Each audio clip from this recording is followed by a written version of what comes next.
How ironic. Anyway, happy Easter, Luke. Happy Easter, Michael. I know as a Um, Christian this day means a lot to you. yeah, it does. Well, obviously the Easter eggs are really important. I'm really happy with how Easter has gone because I only got 2 Easter eggs, and the thing about Easter for me is I don't like chocolate that I much. love Like, Easter eggs. okay, fatty. It's great because it's like it's chocolate, but it's shaped like an egg. It's genius. Yeah, it is. See, and it's hollow, and it requires unnecessary amounts of Yeah, packaging. Like how much? I mean, when you think about it, you know you can kind of get a standard, Cadbury's Dairy Milk bar. yeah. How much chocolate do you think there is? Or how many of those worth of chocolate do you think there is in a standard Easter I egg? don't know.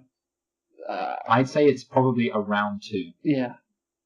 I mean, obviously, there's not a Uh, set standard for how big those bars are, so maybe that's Like, a stupid yeah, Easter comparison. eggs are such a weird thing, but I guess that's just one of the reasons why I love them. I, Yeah, well, it's just, lovely I things. do. I do love weird things. It's like, well, I guess weird sort of things to do with holidays. Like, for example, the Halloween. Like, if you, yeah, it's just such a weird thing, a weird holiday. Uh, Yeah. Well, the thing about Halloween is that Halloween is the only holiday that doesn't get worse or better as you get older. I think Halloween's the only holiday that stays pretty much exactly the same. and I think it's the best when you're young. Halloween. I don't know. See, well, okay. Basically, I'm kind of putting myself in the head of someone who is a bit more sociable.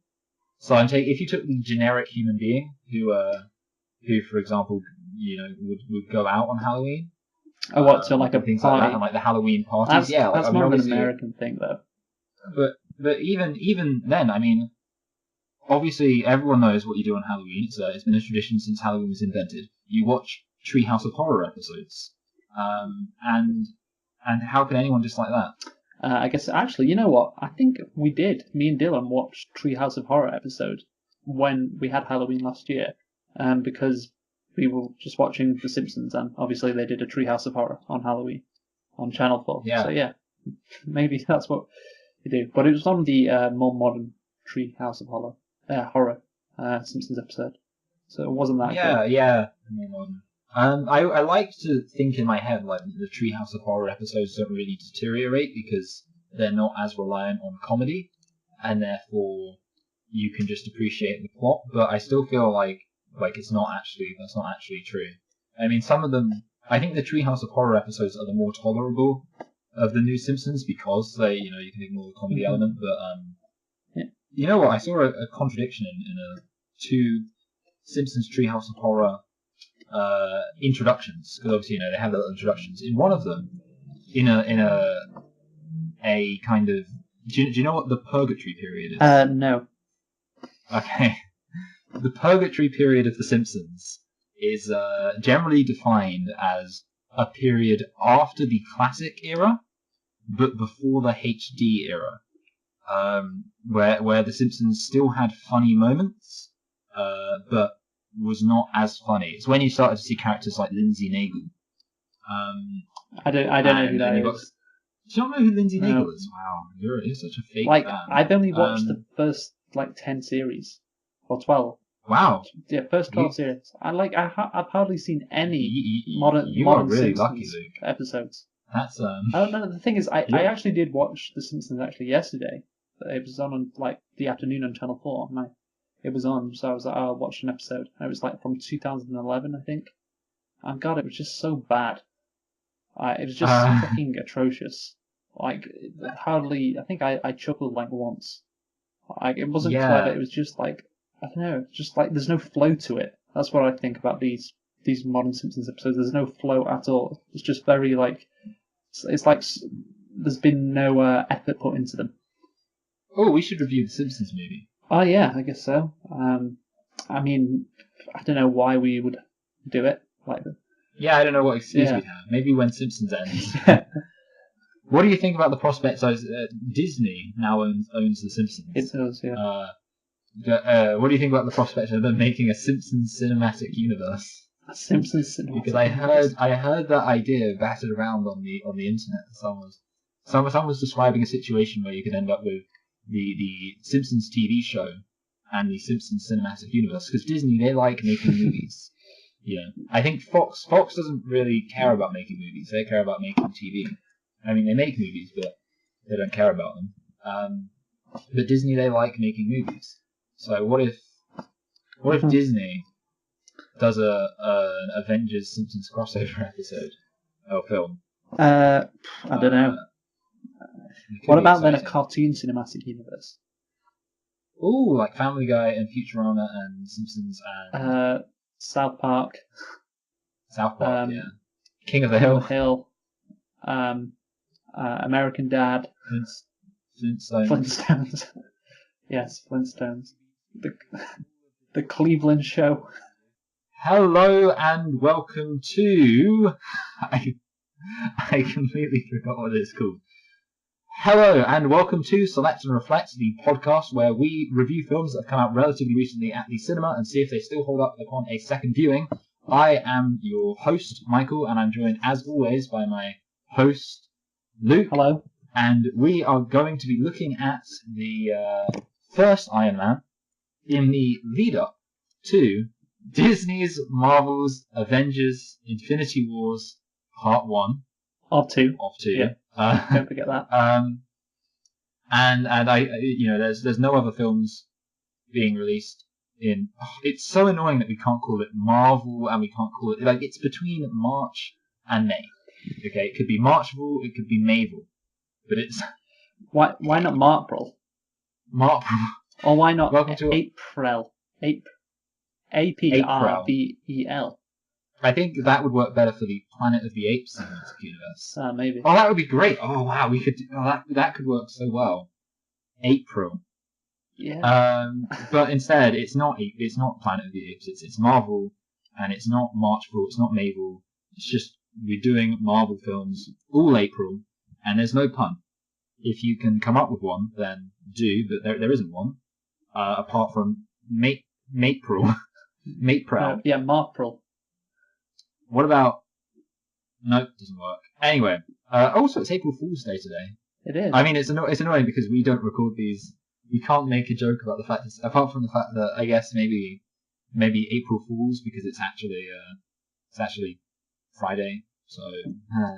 Is this not a throwback, Michael? I don't think it is. I think it can't be because it's so connected to the other ones and eventually, I don't know what. I guess the same characters appearing in this movie that we're doing this review for. So yeah, can't really be a throwback.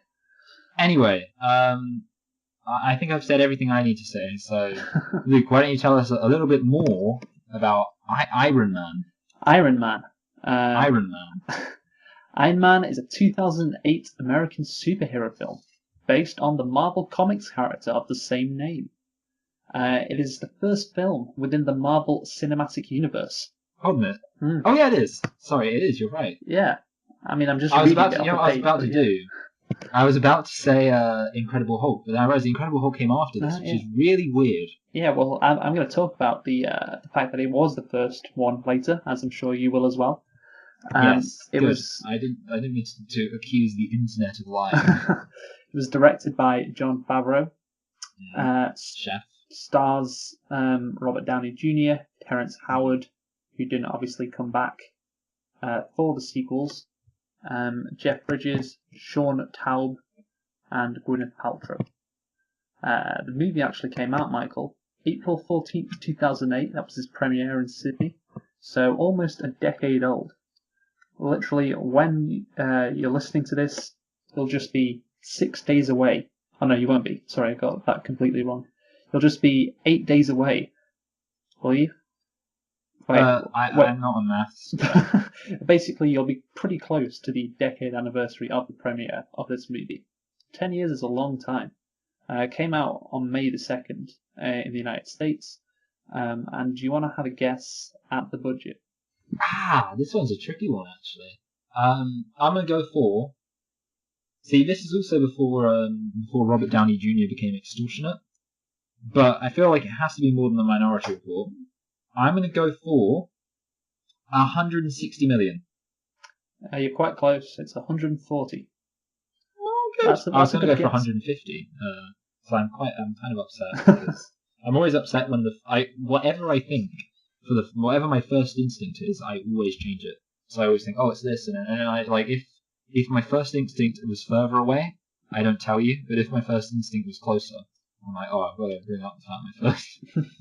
Yeah, I think generally speaking, my strategy of not saying my first instinct works quite well. Okay. Now the box office. How much did it make?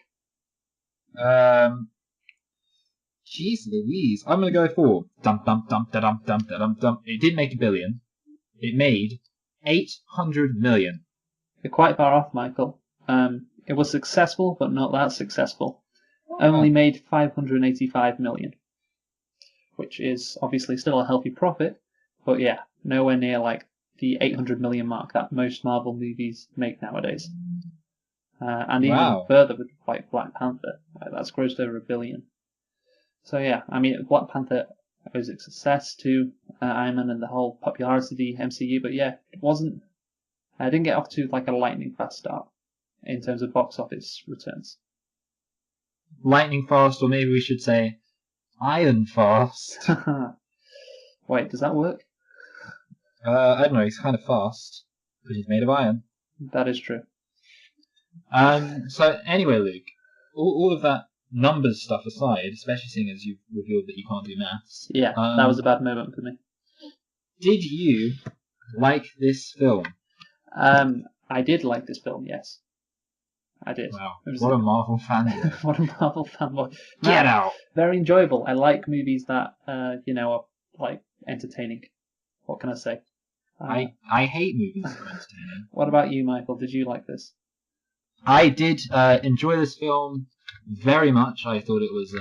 It took me back to the good old days when I used to watch Marvel films and Iron Man films. When I used to watch Iron Man 1. Remember the good old days? Yeah.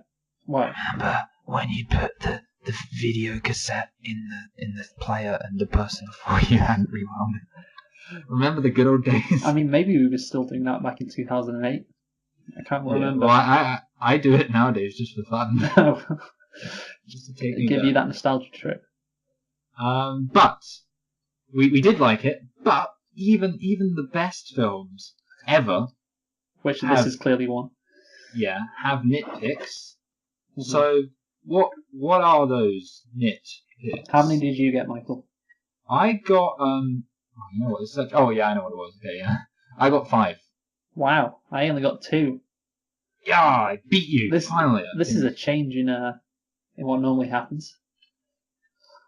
Well, shall I? Yeah, you go. You go first. Go. Actually, no. Usually the person who's got less goes first. Okay. Because sure. Yeah. I'm guessing these 2 you probably had as well. Okay. So there's multiple times in Iron Man where Tony Stark should get injured or certainly come close to death. Yes. Yeah. So there's I'll let you talk about it. There's this point where obviously he crashes into the desert with his original Iron Man suit after escaping the cave, and he comes down really hard like a missile into the sand, and he just gets up. And like I think his head hurts a bit. Like he puts his hand on his head, like my head. Like he should have broken bones. Like yeah. Well, what I wanted to see, I think it would have been appropriate given the physics of that scenario. If little birds would have flown around his head, and a little kind of mound would have sprouted.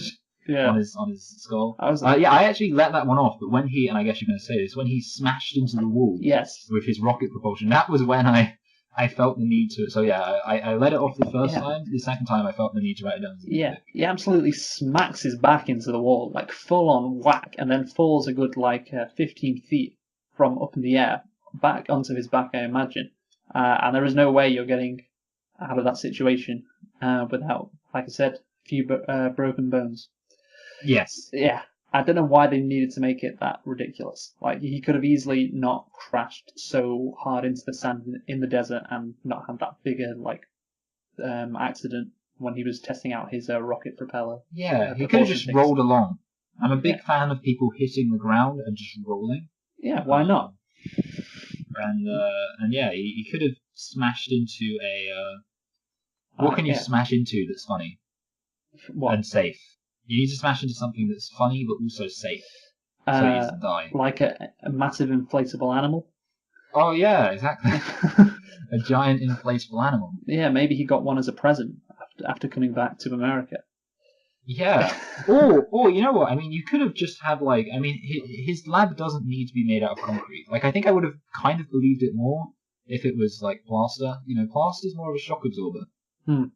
Yeah. And also, it could have left a funny imprint of his face in the plaster. Oh, that would have been hilarious. Yeah. So the second nitpick, I don't think the news would care as much about a bunch of refugees from Gulmira. I think that's what the country is called, or the place in the world, Gulmira, as the news did, which Tony Stark obviously watched, and that allowed him to recognize that he needed to save these people all the way in Gulmira. But yeah, I just don't think like the news would pay that much attention to a bunch of refugees in like the Middle East trying to survive. Like, I imagine since the early 2000s, that kind of shit's happened like every day. Yeah, exactly. Yeah, nobody cares. Nobody cares. The real hero was indifference. Yeah, exactly. Yeah, I agree. Yes. Yeah, that was it. Yeah, I just don't think like there would be a whole news segment on it. I'm gonna. Oh, sorry. Yeah, go on. You do yours now. I'm gonna try and go in order from what I think is like least valid to most valid. I don't even know actually. Maybe you can tell me if you think my order is right at the end. So I'm gonna start with the fact that Terrence Howard. I wanted to say Terrence Malick, and I don't know who Terrence Malick is. Oh, I know who Terrence Malick is. Okay. Anyway, Terrence Howard should not. It seems very unlikely that they would have been the ones who happened to find Tony Stark. Like, what's he doing out there? That like they're just right. Like, I mean, he sees a helicopter. Hey, helicopter! They stop, and it's Terrence Howard. And you think, what was he doing? Just riding around on a helicopter. I mean, isn't he supposed to be like in charge of the RAF? He seems to be pretty authoritative. I don't think it's called the RAF, Michael. Well, I thought it was the American. Well, it's called the Royal Air Force anyway, so it's not the name of the country. That is the R. And obviously they Yes. they don't have royalty. I thought it was British. England. Yeah. Well, no, he was in Afghanistan when Tony Stark got captured. So I'm fine with that. But I don't know. Afghanistan's a big country, and I feel like you don't just ride around in a helicopter. I feel like the only way you'd have any chance of being spotted. They weren't running around in a helicopter. They were running around. Oh, sorry, running around. The helicopter was dispatched because of the explosion in the mountains. You know what, Luke? That is a very good point. And I didn't think.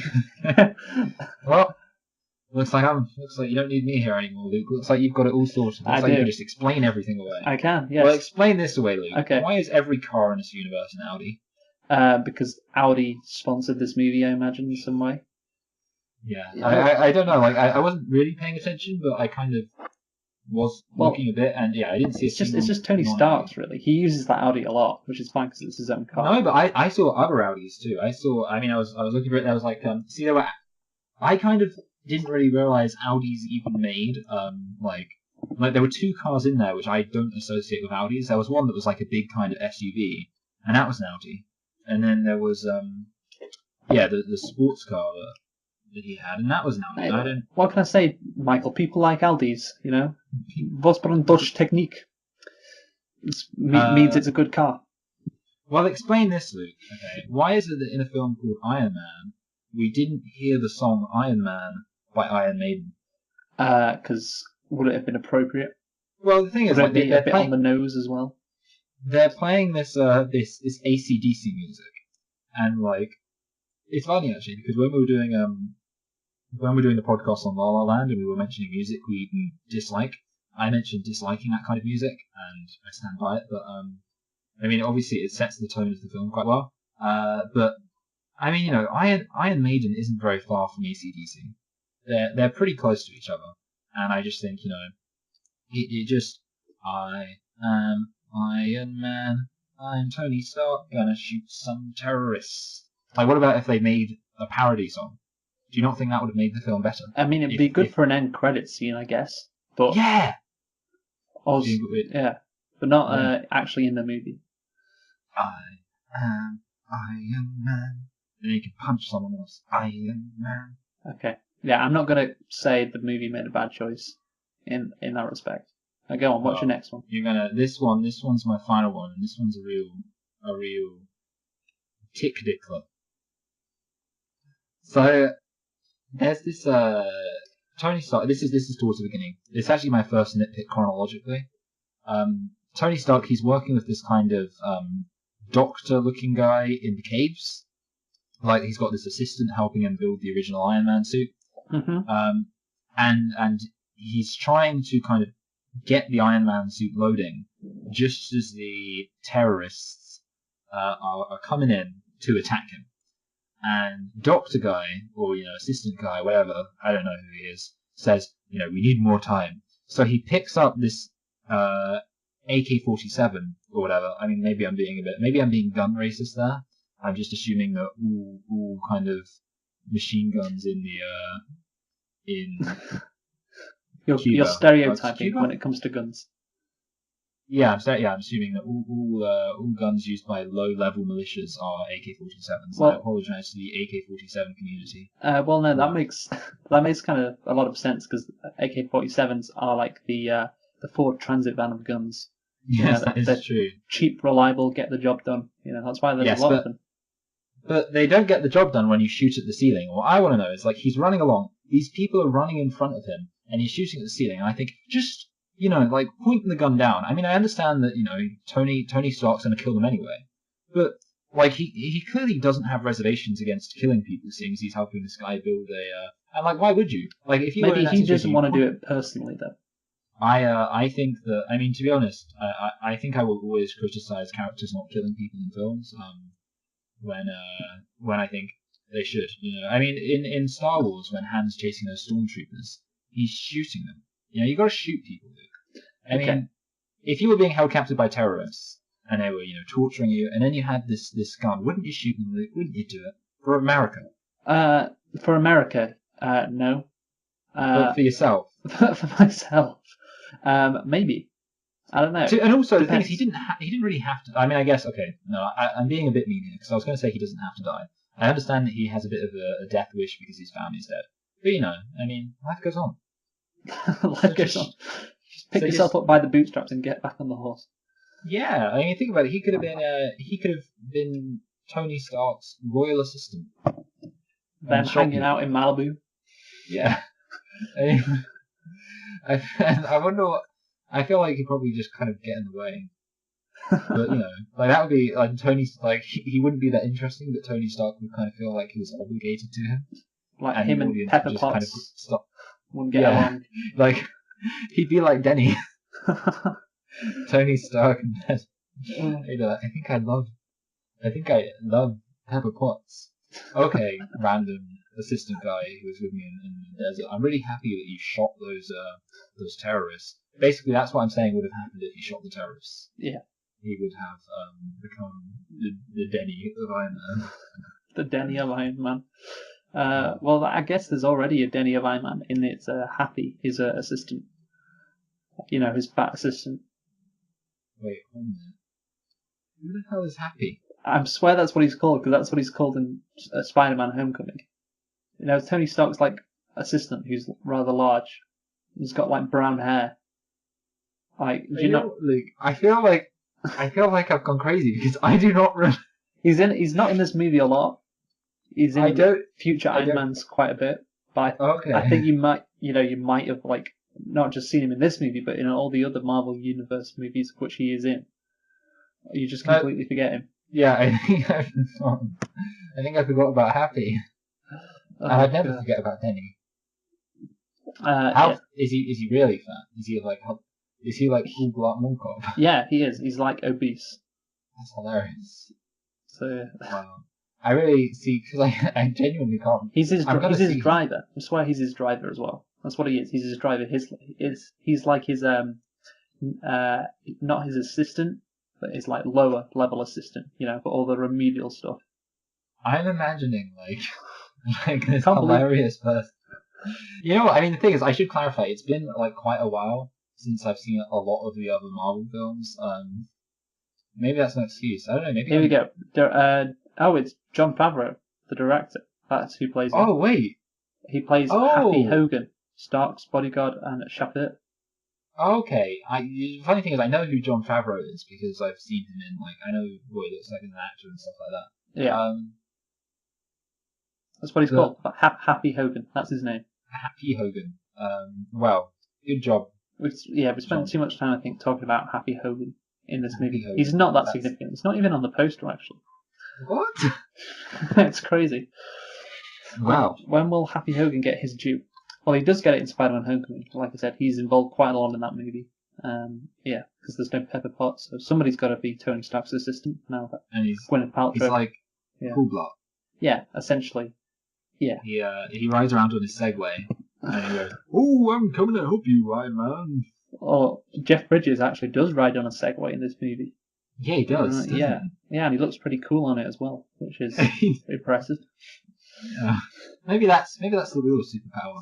Looking cool on a Segway. Now let's talk about. Do you want to talk about the character or the plot first? Let's do the plot. Okay. So basically, this plot is a pretty standard plot, and all I wanted to talk to you about. I mean, maybe you can explain the plot because you do explain the plot. Do that. Okay. So the plot: Tony Stark, a genius, billionaire, playboy, philanthropist, basically goes to Afghanistan to show off the new Jericho missile.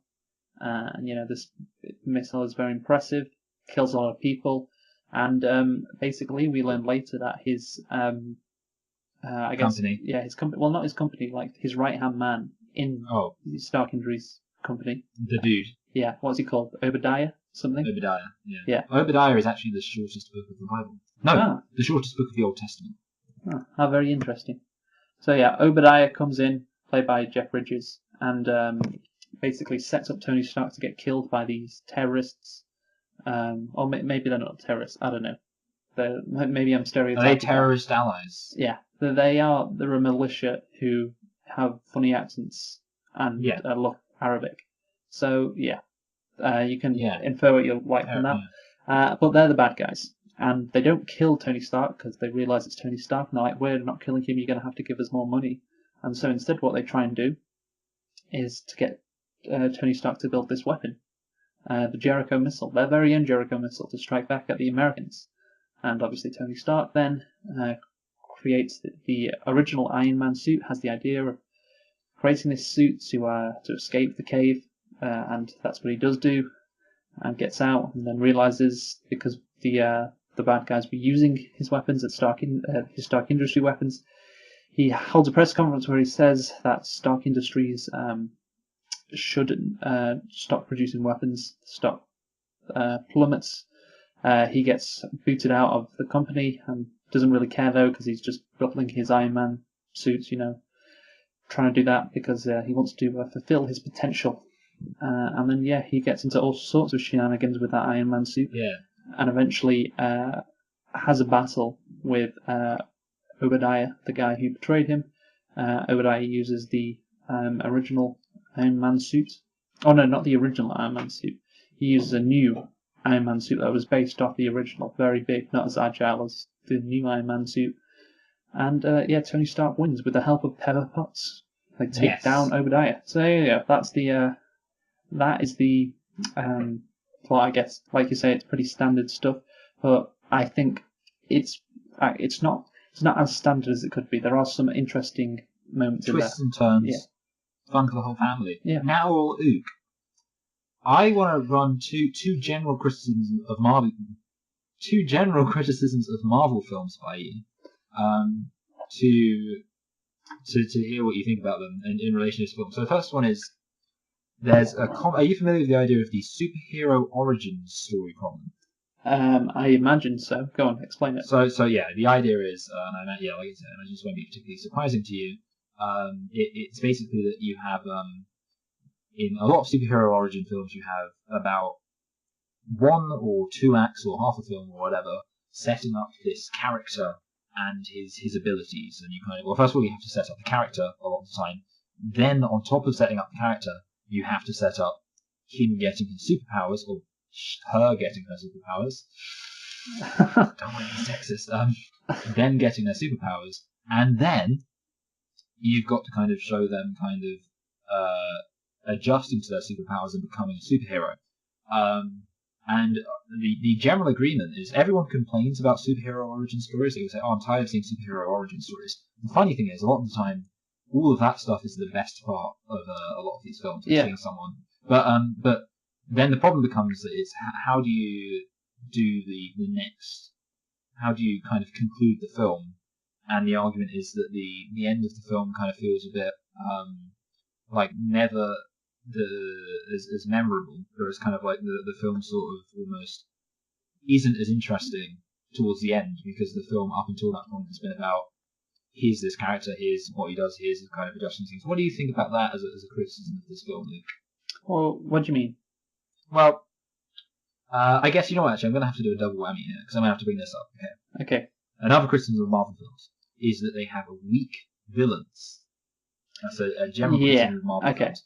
And in this case, for example, you would say that the classic thing is the villain feels kind of tacked on. So it's like, oh, we started this character, now what's he going to do? He's got to fight someone, and then suddenly it's, oh, just have a fight scene with a villain, and, in standard film formula, it's like, or standard superhero film formula, it's usually kind of, there's a bit of a cat and mouse game between the villain and the hero. So it's like, the villain robs a bank, the superhero foils it. The villain captures the person's girlfriend, the superhero foils it, and then at the end they come to heads. That's how great films like Spider-Man 2 work. But in this film, the villain, he doesn't really do anything, and then pretty much the minute he's become the villain, the minute he's become kind of the super villain, obviously he's the villain, but then he's the super villain, and then it's just a fight, and then it ends. Yeah, I was thinking that while watching this movie could have used perhaps another like 10-15 minutes where like they battle, and then I guess more time for Obadiah to become like a super villain. Yeah. I guess so. But the thing is about Obadiah as a villain, he's actually linked in with Tony Stark. Yes, obviously, that is useful. Yeah, the only reason that Tony Stark becomes Iron Man is because of Obadiah tries to kill him. So the villain makes the hero in this instance. And it's not like other superhero movies where you get this obviously guy who gets a superpower or realizes his potential, and at the same time just another random villain comes along. Like, for example, in Spider-Man 1. Wait, are you saying that the Green Goblin and Spider-Man becoming both getting superpowers on basically the same day is a coincidence? Yeah, it's a bit of a. I thought it was a cosmic alignment. Bit of a coincidence, and I don't know. I'd have to go through other superhero movies to see if there's anything as blatant as that Spider-Man one in terms of the villain and the hero. The same. Also, sorry, I don't really want to talk. But also, in this film, it's kind of more excusable because in Spider-Man, people become hero or superpowered because of very complete happenstance. Uh-huh. So it's like, he got bitten by a radioactive spider. Now he's got spider powers. He got blasted by this, experimental super soldier serum. Now he's a crazy goblin. Whereas in this film, obviously, it's the characters choose to become superpowered. So that kind of explains it more, because it's not just like, oh, Obadiah happens to get superpowers. It's like Obadiah makes a conscious choice to, recover this technology and things like that. So that's probably another. It's not convenient, in a good way. Yeah. Okay. So I didn't really have a problem with the villain in this movie. I have one thing I want to say about the villain, and this is going to be kind of with reference to the second film. So okay. The second film, and I don't really want to talk about the second film, but the second film is generally agreed to be not great, and quite forgettable. I think what they should have done with this film, and this doesn't make this film worse, but I think especially knowing what we know now about this film being, it's setting up the wider universe and things like that. If they were going for that, then they really could have benefited. I would have happily seen, the guy who the terrorist, the main terrorist, who's revealed to kind of just be a pawn of Obadiah, and he basically just gets killed by Obadiah. That was, I guess, an interesting twist. But to be honest, I would have happily seen terrorist guy be our main antagonist. Like, for example, maybe, okay, you couldn't do this, but I was going to say, like, maybe he tries to do a 9/11 and Stark stops it. Now, I don't think you can have that, but I think you could have... that would be great. Imagine pitching that in the first, like, okay, guys, we're going to do this MCU. We need to start off with a strong, non-controversial movie to get things going. But yeah, 9/11. Basically, your main, what they really should have done is had a terrorist attack, but remove it as much as possible from 9/11. So it should have been like he's attacking Paris with a nerve gas, and it's like, okay, it's not America, it's not planes, it's not an explosion, and that would be like his thing. He's like, yeah, but why does Tony Stark get involved though? Well, Tony Stark gets involved because he's a good. But he saves loads of random Afghan people. Yeah, I know. So that's just because he was there, though. He's already been to that. Yeah, place. I know. But you could have him find out about. Like, he finds out this plan that this evil guy's got, and then here's the thing. Okay. How does he find out the plan? Go on. How does he find out the plan? Yeah. Okay. I'll do a Jon Favreau and pitch this film. Okay.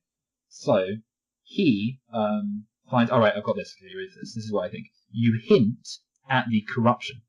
Because you have him find a piece of plan, like a piece of plan, like around his circle. But he doesn't know who it is. But he works out, he sees that there's this nerve agent. Or something. Yeah, that's it. Okay, he's in the warehouse and he goes in there and it's like this nerve agent. Maybe it's set up towards the beginning. Maybe for example he's saying he doesn't want to use it. So it's like, no, we can't use that nerve agent. We're not going to use that nerve agent. And then he goes there and he sees something that indicates that the nerve agent's been built, and he's like, oh no.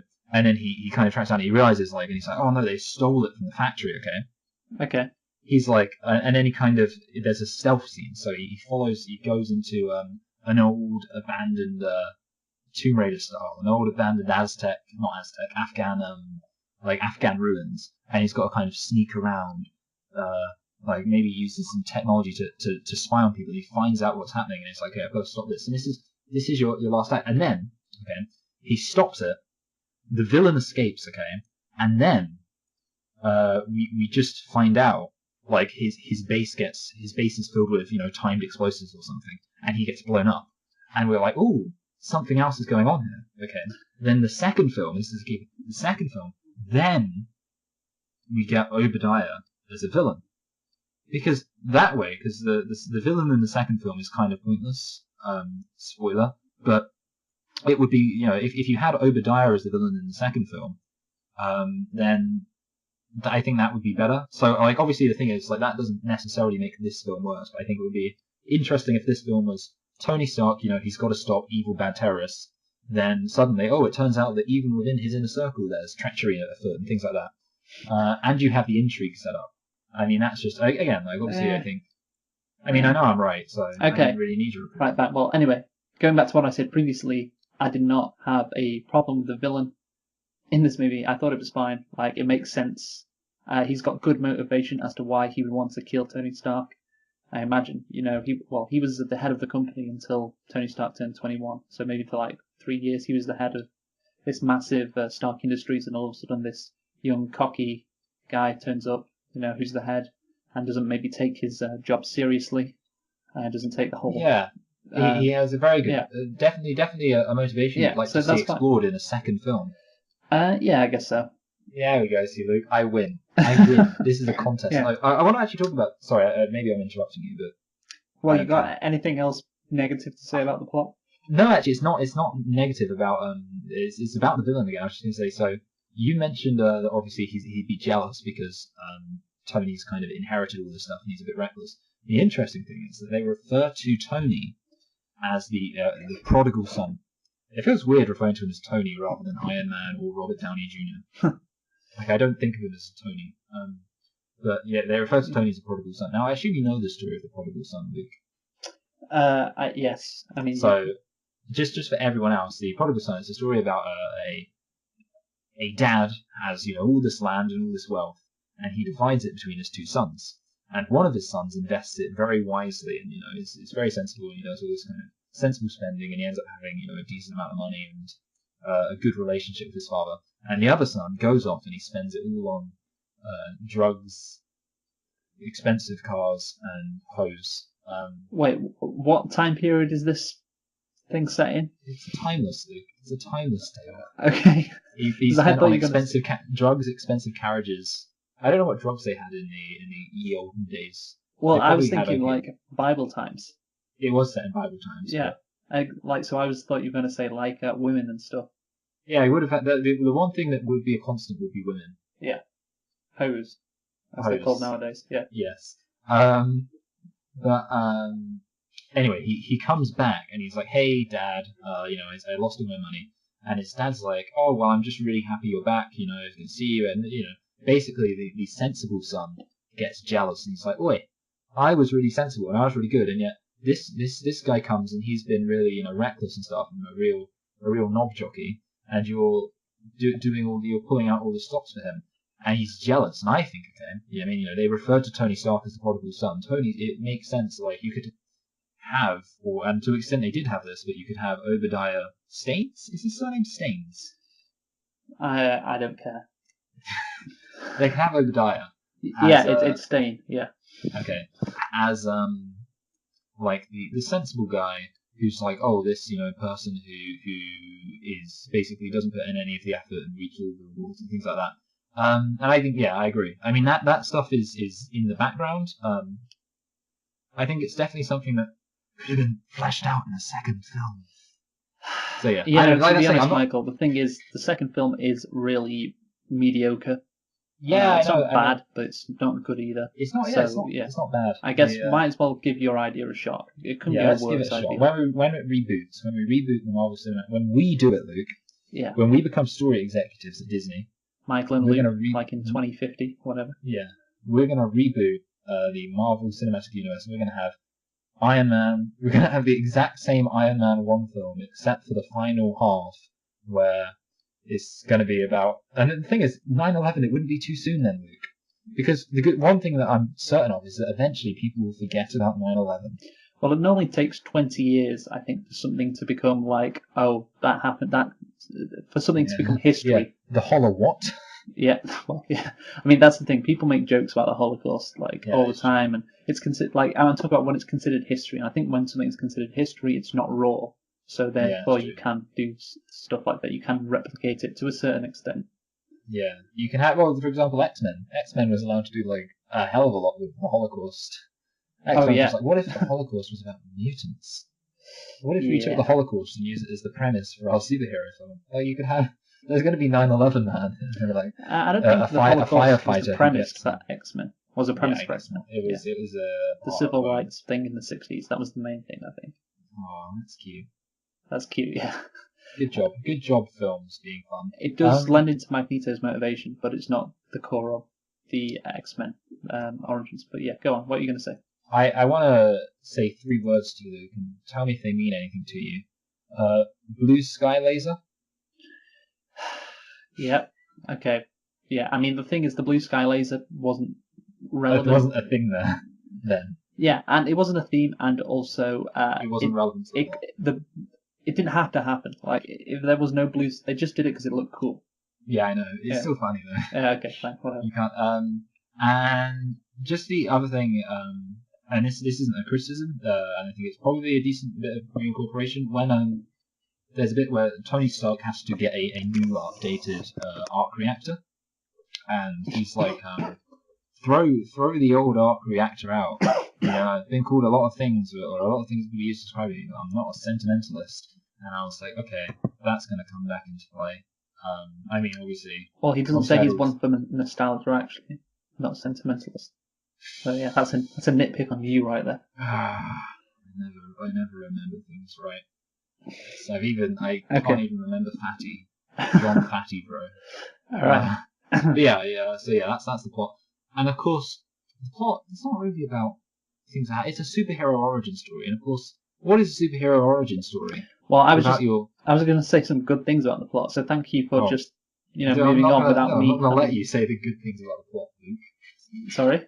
I'm not going to let you say the good things about the plot. Yeah, because I hate think it. you could have done it better. Because I'm so angry about the fact that they didn't have Paris 9/11. Yeah. Okay. Charlie Hebdo. So I just want to say a few things before we move on. So I think, as we mentioned, the villain's motivation is good. Wrong. And yes, maybe it would have been better if it had been fleshed out in another movie. But I think Tony Stark also, his motivation is really good. Wrong. And wrong. I'm kidding. I'm just doing a Donald Trump. Yeah, the thing is, in a lot of superhero movies, the superhero gets motivation just because they're a good guy and they get the superpower. You know what, Luke? I'm just going to say that you're right about that, and I didn't even think about that. Yeah. So but you're right. Well done, Luke. Spider-Man. We mentioned Spider-Man quite a lot. Gets his motivation to stop crime. Actually, no, he gets it because his uncle dies. But at the same time, he is this sort of guy who's just a good guy. Yeah, he's just a good guy. Yeah, he's just a good guy. And the same with Captain America. Just a good guy. Batman, just a good guy. Just a good guy. Superman, just a good guy. What if Superman was bullied? What if Superman was like bullied at school and listened to heavy metal music and played violent video games? What? Well, he would have been a school shooter. Yeah, probably. Yeah. That's what happens when you do all those things. Yeah. And roused 4chan. Yeah. So good on motivation for Tony Stark. And I think it's really clever, the opening scene about how how he becomes Iron Man. Like we said before,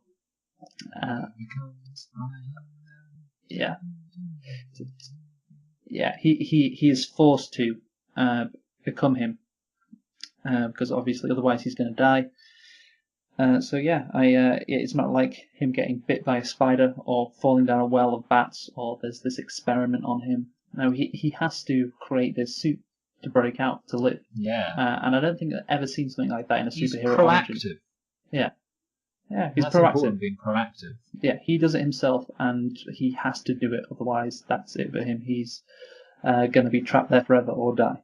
So that's good. And I think that actually this movie kind of fits in well for the time. Obviously, in this time period, I mean, it's still going on, I guess, but you have the Afghanistan and the Iraq War happening at this time, and so obviously, I think this movie fits in well. Like, if, for example, if those two wars just didn't exist, I don't know what you'd do for like him getting captured by terrorists. Well, the good thing is, Luke, that war will always exist.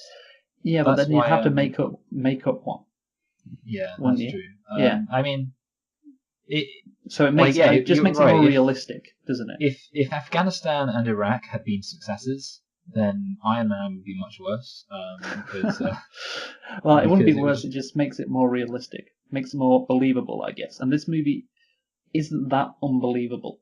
It does kind of stay grounded, like certainly compared to all the other Marvel superhero movies. Yes, that's something I dislike. Well, we'll talk about.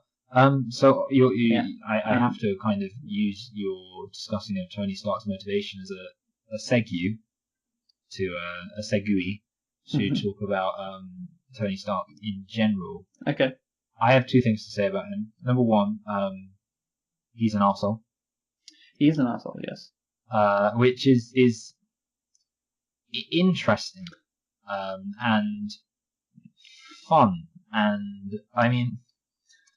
There's not. I guess the problem is like, it's almost become quite a bit of a thing now for you to have like, a main character who is the guy with the plan and he always knows what's happening. I mean, I think of Captain Jack Sparrow as possibly one of the main examples of someone who's like never really portrayed as like a good person. He's like, hey, I'm a really good guy. He's just kind of like likable, which is how I feel this character is. I mean, he does become like a good guy. I mean, he was like that, I guess, before he had the experience in the cave with Jensen telling him. Would you say it's an analogy to Plato's cave? Maybe, or maybe they just had to put him in a cave because that's the way they could hide. That's where terrorists live. that's where all the terrorists live.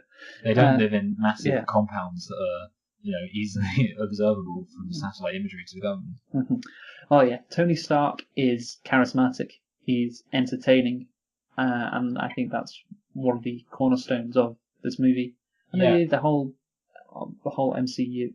It's this character, and how like whenever he's on the screen, like you want to watch because something good is going to happen, something entertaining is going to happen. It's never going to be boring.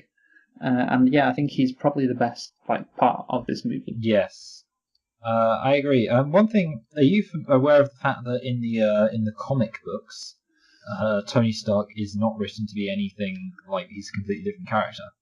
No, I wasn't aware. Well, in the comic books, and they kind of introduced this, I think, in the later Iron Mans. Like, I think they give Tony Stark an anxiety disorder. Yeah, they do in Iron Man 3. Yeah. Yes. Basically, in the comics, he's kind of just written to be far too Bruce Wayne-y. Like he mopes and he's like, "Oh, I'm dark." Like I just have to say, it's really good that they didn't do that. Yeah. Because it would have been like, I mean, the one good thing about, as you'll know, Luke, from the discussion that I'm going to cut out from the beginning of this thing, one of the things that I loved was when superhero films were about very unique characters with very unique themes and they all felt very different. And I think Iron Man was, or Tony Stark's character was, very unique. And if you were to put him next to Superman, Batman, Spider-Man, all these characters who kind of have their own unique little quirks, he's also got his own unique quirks. And like I said before, I don't think you see that with Iron Man versus Thor, or even the new Hulk. Like that actually, you know what? I'm gonna have to say this. Okay, we're not going to talk about the Incredible Hulk at any point, or I should say, not the Incredible Hulk, but Mark Ruffalo's Hulk. Mm-hmm. I hate Mark Ruffalo's Hulk.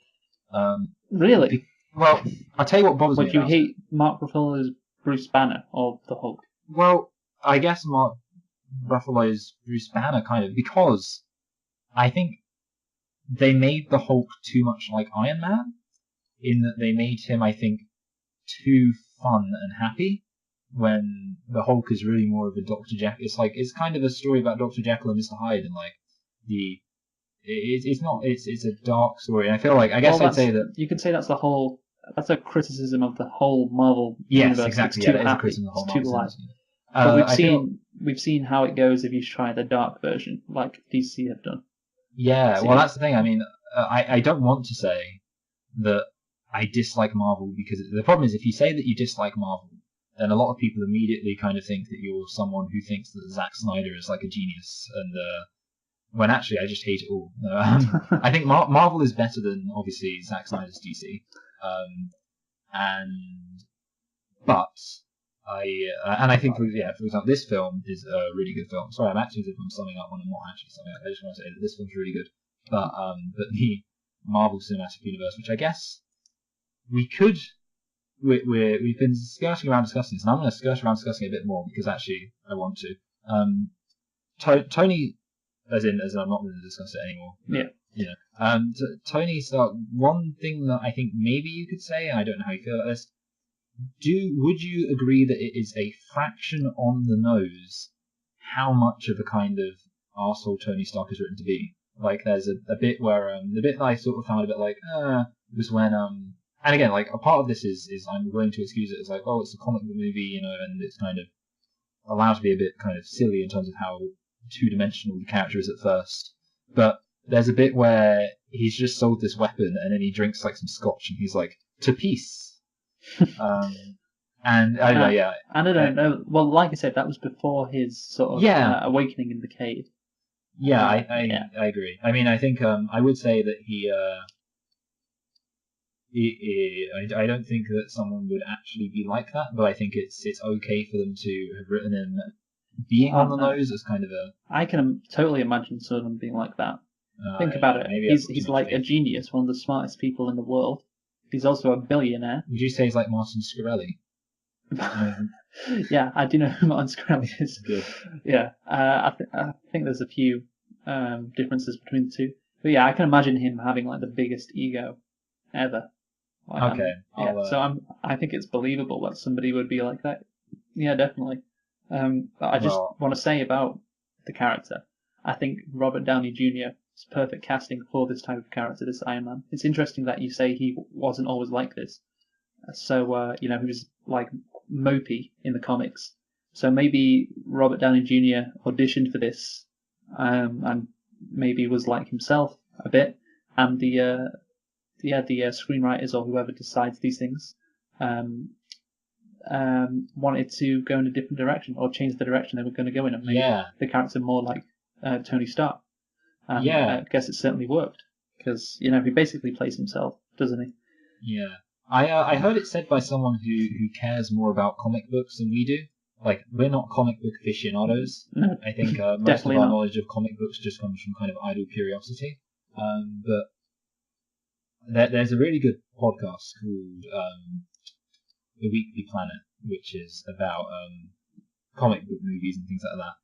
And I don't listen to it religiously at all, but I find it interesting because they've got Australian accents.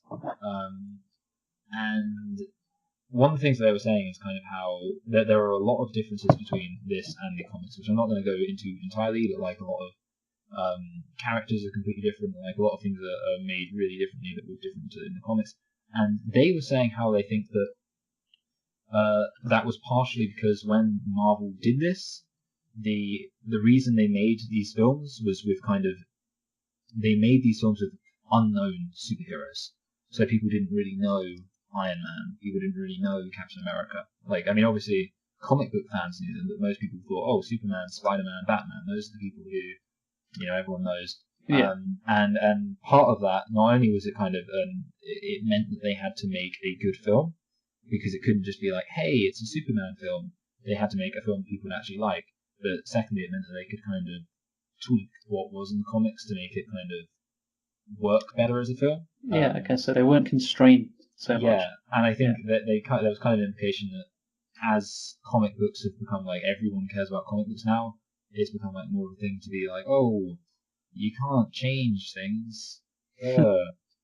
That's not how Black Panther's hair was. 2 out of 10. Yeah, I guess so. I mean, I think because of the lack of social media, there'd be less criticism of this movie.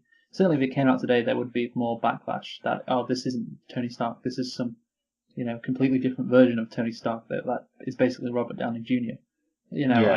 I think, to be honest, it's fine that they went in this direction. Yes, I agree. Good on them. Yeah, nobody's heard of Iron Man really, so a chance to create this really entertaining and charismatic guy. Yeah, when they announced Iron Man, everyone was like, "Oh, they're making a film about that Black Sabbath song." I wonder if they're going to start a Black Sabbath cinematic universe. Oh, is this a sequel to the Iron Giant? The kid becomes a man, and because he's going through some really bad mental issues, he decides to become a Iron Man. Because of what he experienced in his childhood. I'd like to see an Iron cinematic universe where every film with the word Iron in it is part of the same universe. That'd be nice. It would be good. I think Universal would pick that up. They've got to be desperate at this point. Yeah. Oh my god, the Monster Universe. Fucking hell. God. Right, we could discuss that at the end. I was going to talk about that, at the end too. Yeah. Well, I just want to say about the casting before we move on. That's fine. Yeah, you can do that. I'll let you. Yeah, so obviously we discussed Robert Downey Jr. perfect, and I think Jeff Bridges and Gwyneth Paltrow are great as well. We haven't really talked about them that much, apart from the fact that we think Obadiah is a decent villain. Yeah, actually, we should talk about. I think maybe it would be worth talking about Pepper Potts and kind of like the love stuff. I mean, it's not that relevant, but it becomes more relevant in future Iron Mans. That's why I didn't really think we should talk about it that much. But I was just gonna say I found it kind of like very believable. It was a better love story than Twilight. Remember that? Well, those two movies came out the same year. Wow. It was a better love story. No, what I was actually going to say is it was a better love story than Spider-Man, Sam Raimi's Spider-Man. Probably. I don't think. I think that Pepper Potts is better than Mary Jane. Yeah. I'm sorry. Yeah. Okay, yeah, that hurt, but no, I agree. Better love story than Christopher Nolan's Batman. Fuck, does he have a love story in the? I mean, he See? doesn't. He doesn't. See? Batman Begins, but does he have one in the Dark Knight? I guess he kind of does. Yeah, yeah, Doesn't he does doesn't actually. she That does blow up? play a big part. Actually, now I'm thinking of it back. Yeah. So Yeah. yeah, it is a better love story. No, yeah, it's I think believable. it's good Yeah, because it's I good. like how Pepper Potts she disapproves of Iron Man, and also actually one of the great things about this film, which is I mean the thing that is really annoying about the Sam Raimi Spider-Mans, just to go back to Spider-Man, is that and with a lot of other superhero films too, the female romantic lead for a lot of the film, and sometimes several films of the franchise doesn't know that our lead is superhero. So Mary Jane doesn't know that Peter Parker's Spider-Man, and it means that a lot of the kind of aggro in the relationship comes from like, hey, why didn't you show up to this date? And it's like, oh, I was fighting bank robbers, but of course he's just like, oh, I had to go do something. That's still in the new Spider-Man. Ah, Still haven't worked out. yeah, but Spider-Man runs. What does he do? Oh yeah, so yeah, he goes to prom with his girlfriend and then leaves her hanging. so stupid. But yeah, I mean, in this film, it's like from the beginning, pretty much from the beginning, she's like, oh, you're a superhero who's going out there risking your life. That's stupid. I don't want you to die. Things like that. Which is it's interesting to have that dynamic, from day one, and it's kind of makes it more believable and better, and also like less of that stupid, forced conflict. Yeah. Pretty much the conflict is I don't want you to risk your The life. thing and die. is, the whole resolution, the Pepper Potts Tony Stark like love thing, is that Tony Stark in Iron Man 3 gets rid of all his Iron Man suits to be with Pepper Potts. So he's like, I'm not going to be Iron Man anymore. I'm just going to be Tony I'm Stark. not Iron Man. But then obviously 2 years later, in the Avengers, he's back with an Iron Man suit, and again in Civil War, and again in Infinity War. So what you're saying is to get to what we're going to get into, Avengers ruins Iron Man. Yeah, maybe. Yes. Well, true. Anyway, what do you want to move on to next? I wanted to look at tone. There's basically three things that I want to talk about. Okay, go on. Number one, the realism of this film. And this is something that, again, I could easily spend a lot of time talking about with regards to the rest of the cinematic universe. This is about a weapons manufacturer who fights terrorists. It isn't about a god who is kicked out of, heaven and has to fight his evil brother, the god of mischief. It's not about some guy who is frozen in time. It's about just like a guy, so basically what I'm saying is this film is possibly, I think, there's Batman. Obviously, Batman has a lot of realistic elements to it. But I think this film may be the most realistic in that he has so much basis, and also the fact that he just admits that he's Iron Man. Like a lot of it. And yeah, I just say I really like the fact that it's weapons manufacturer becomes superhero, fights terrorists. Then and even who's the person who wants to becomes the ultimate villain. It's just some guy who in the company, like a lot of the tension is going, the board of directors are going to kick you out, and I really like that. I think it's much more interesting watching a real character have to deal with being potentially pushed out of the board of directors than watching some guy being kicked out of Asgard. Well, yeah, because it's like the Asgard thing. You've got no reference for it at all. It's like, well, I don't know. Is this significant? I don't know. Like, I don't live in Asgard, so why would I care that much? Yeah, I don't live in Asgard, whereas I am I've never met anybody who's lived in Asgard either, so I couldn't ask them. So that's the thing with this movie, and you are correct that it is realistic to an extent, but I guess that's the whole thing with superhero movies. It's always realistic to an extent, and like you said, it's pretty good in that aspect. The next thing I want to say, I am powering through this. I mean, I know that. Go on, power through. So the other thing I want to talk about is the fun action. And one of the things that I want to say, and I'm not sure exactly how true this is, I think this is one of the first films chronologically that has shown a superhero killing people with such disregard. And because I'm thinking mostly about the classic superhero films, like for example, Doctor Xavier. His thing is, I mean, the big split between him and Magneto is Magneto basically says, well, if someone's, trying to kill you, you should kill them. And Doctor Xavier's like, no, peace is always the way. Batman, yes, in a lot of incarnations he has killed people, but his motto is still, don't kill people. Superman, again, has killed people, but, generally speaking, you see him being reluctant to kill people.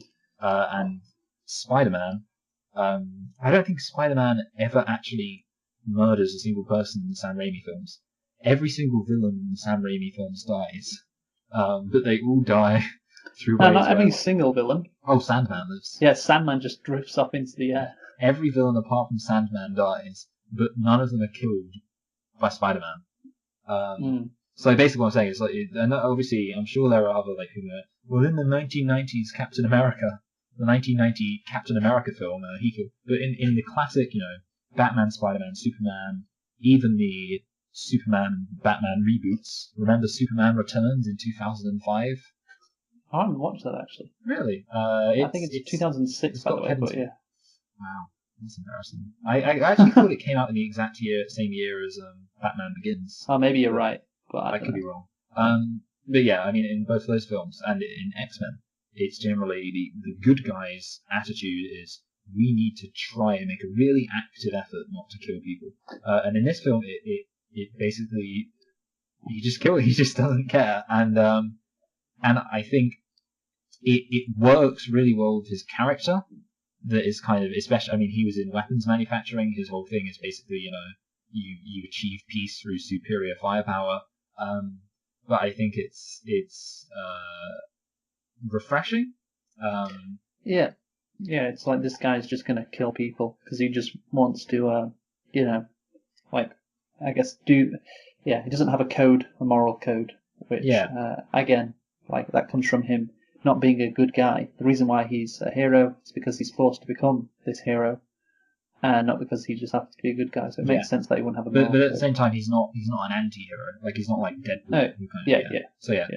But the other thing is, I guess, do you think that there are any and this is a philosophical question which this film does not at all ask you to ask.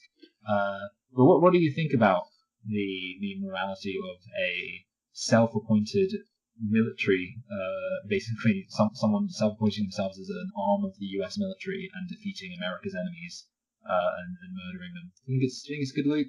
Yeah, I love it. Good. I'm glad. So yeah, I think especially actually I will say this again in with regards to the other Marvel films. I feel like after this point the number of disposable CGI armies increases. In this film, Iron Man kills, in the second film, for example, doesn't he just kill a whole load of robots? He does. In the second film, he just fights does. And in this film, it's like he kills people, and the thing is, he doesn't do it with a sense of sincerity, like he does it like this is what needs to be done. But every death has weight to it, and it's like you get the sense of even though the film doesn't really ask you to contemplate it because it does kind of make it just fun, killing the bad guys, a classic shoot 'em up America film. But yeah, you do. It's like, oh, this is a real war. These are real stakes. The bad guys are going to kill you unless you kill them. And I think that's again something that Iron Man in particular and the Marvel universe in general, I think probably could have benefited from holding on to. Well, yeah, I mean, I think other superheroes in the Marvel Cinematic Universe are more typical heroes. I do agree. So they can't really do that. Yeah, I think you're right. I guess this is another example of Avengers ruin Iron Man because again you've got Iron Man who should be written as just gotta kill them, shoot them with my I form like Voltron and blast them with my shoulder missiles. Slim Shady, Eminem is the old initials, something like that. That's a rap by Eminem there. But yeah, and then of course you place him into the Avengers where he's got to be like, hey there, Captain America, let's go fight the baddies. You give witty one-liners as he he's not really like that. No, it's not. I But hate yeah, him. I think you could argue the Avengers kind of ruin Iron Man. Not Yeah. that much though. Yeah, okay. And then the last thing I want to talk about is the cynicism of this film. In terms of this film, obviously the way it views certain aspects of modern life, particularly corporations, war, international politics. It's very cynical, and it has kind of it almost definitely really knows what it's doing when Tony Stark's talking about freedom. It knows that it's making fun of itself. Yeah. Well, you got to remember, Michael, what time of what this movie came out in 2008. Wait, when in 2008? Was it before November? Yeah, it was. You know what that means? Bush Uh, era America. the liberal Hollywood elite again, trying to infect the U.S. populace with their liberal agenda. That is crazy. Can you believe Yeah. that there was a time before Obama? Crazy. Yeah. Well, the period of 2006 and 2008. I guess I wasn't really old enough to appreciate it, but it was kind of a very liberal sort of era where there was a massive backlash to the Iraq War in this country and in America. There was a massive backlash to basically a lot of things that George Bush had done, and obviously Obama was like this kind of thing that liberals kind of I guess he was like the perfect thing for them. So Yeah. basically, in 2006, there was a liberal backlash because of an illegal war that killed Yeah. hundreds of thousands of innocent civilians. But in 2016, Luke, let's not forget, 10 years later, there was a conservative backlash because transgender people wanted to be called by certain pronouns, and people said that racism was wrong. Both sides are the same, Michael. Yeah, both sides. Both sides have got genuine concerns that should be equally listened to. Because they're both legitimate. Well, they should both be open to the free marketplace of ideas. Yeah. Or else people like you, Luke, why Trump won. But I do have one question, Luke. Do you think this film could have been, or may have benefited from being, and I don't have an opinion on this. Usually when I ask these questions, I'm actually trying to coax you into saying something. But do you think this film could have benefited from being more cynical? Because particularly, one of the things I kind of think about this film is it's like, it has this element of it's kind of criticizing the entire culture of, like weapons manufacturing and the Hollywood, well, not Hollywood elite, but business elite. Basically the stock plummets because Tony Stark says that he doesn't want to make weapons anymore. But my problem is that they kind of at the end basically sort of say like, oh, it's because of this guy Obadiah he's the baddie, and it's not the systemic problem of the American military-industrial complex. I don't know. I think it's cynical enough, to be honest. I don't think it needs to be more. I mean, like I said before, it is a movie of its time. I mean, we discussed politics a bit back there. And went into Obama and liberals and all that kind of stuff, which obviously is not really relevant to this movie, but what is relevant is that, there was a backlash to this military-industrial complex, and it is very cynical, but at the time, liberals won't say it's cynical, they'll just say it's reality, and at the time, there was a liberal backlash, like we say in America. So I think this movie is cynical enough. In actual fact, if this movie, like I said, it's a movie of its time in some respects, but if this movie was made like, say now in 2018, when we've had a conservative backlash, I can't imagine the movie changing that much. No, I can't either. Yeah, so maybe, you're right. Maybe it could have been more cynical, and I think because of the time it was released, it did have the leeway to be more cynical. About the military-industrial complex. Yeah, it could have been. One thing I would say is that this film could have worked quite well, I think, as as more satirical. And again, I mean, I don't dislike this film, and I'm not going to begrudge the filmmakers for not doing this. But I think one thing that this film could have been really easily, which it wasn't, that it could have been a really good satire of a lot of things. And I think if it would have done that, I think it would have made it a more unique superhero film, and taken it even further away from just kind of standard. And it would have given a lot more for the Avengers to ruin.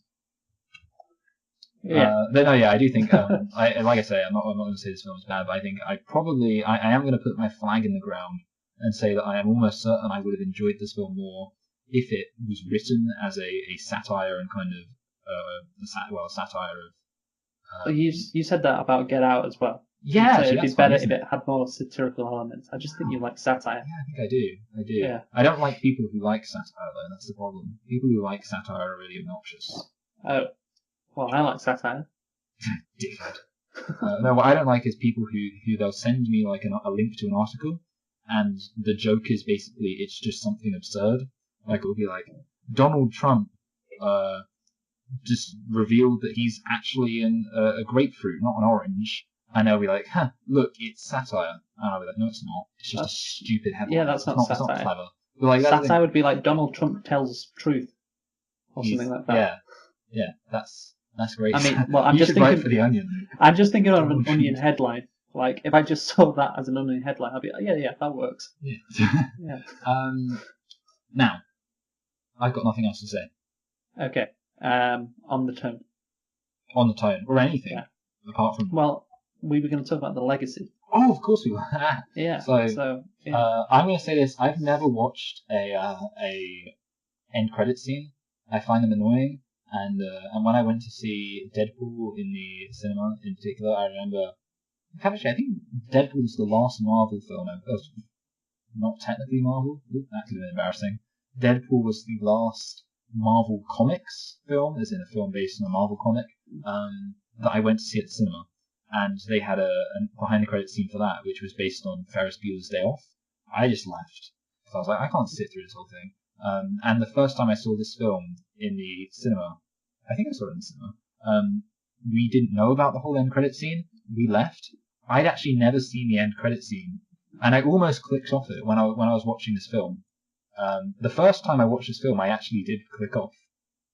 And then, like, the first time I watched this film in the run-up to this podcast, and then I was watching it again, and I was just about to click off, and I thought, oh yeah, they do the end credits scene.